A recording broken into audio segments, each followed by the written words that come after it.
my secret identity. The gallery laughs at this, increasing Stanley's discomfort. Judge Huff gavels them into silence. I hand Stanley the second piece of paper. Mr. Wade, is this an email from you responding to Andrea Carper and saying that you would look into the matter? I ask. Yes.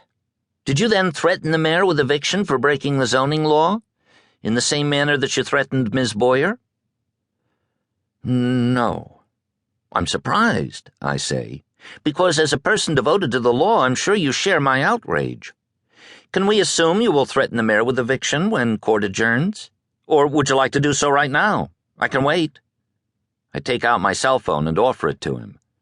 You can even use my phone. He doesn't answer, and Jonathan objects, so I put the phone away and move on. Mr. Wade, how did you drive here today? I took Route 4 and then city streets, he says. While you were on Route 4, did you pass any other cars? I'm sure I did. Did you beep your horn as you did so? I ask. No, there was no need to.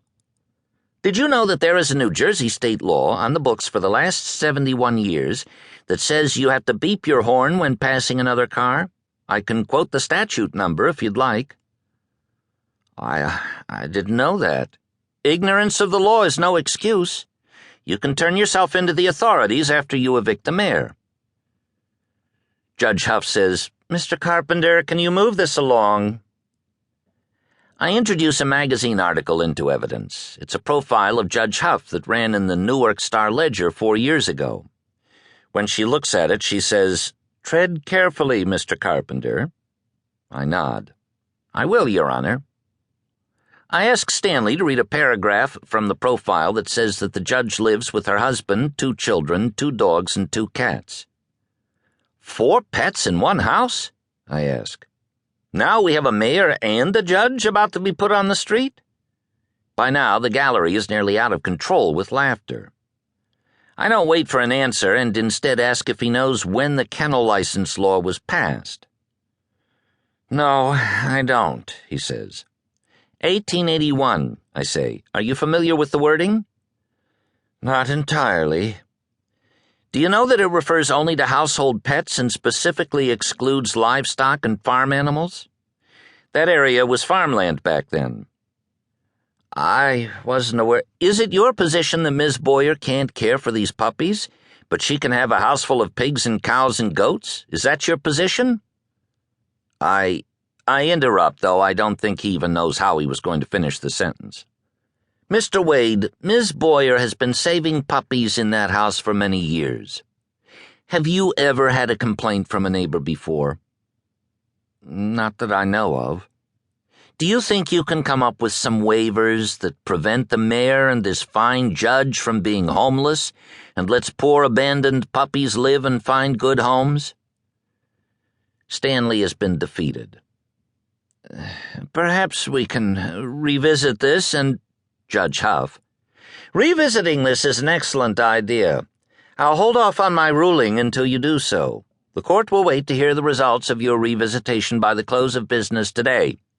She slams down her gavel. This hearing is adjourned. I turn to Pups and say, This one's in the bag. She's not exactly beaming with relief. I can't believe that son of a bitch complained. Hennessey? She nods. The little twerp? Pops, let it go. She looks at me like I'm out of my mind. Yeah, right. We need to talk about our names. My wife, Lori Collins, says this after dinner and after our son Ricky has gone off to his room. I always enjoy these family dinners, but this one more so than usual because Lori spends most of it complimenting my performance in court.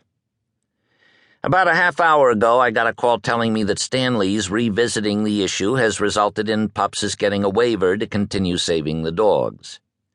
I can only hope and pray that the mayor and judge were allowed to stay in their homes as well. I called Pups to tell her the news, but she wasn't home. Lori and I are in the coffee phase of dinner, and she obviously has something she was waiting to talk to me about. Our names? I ask.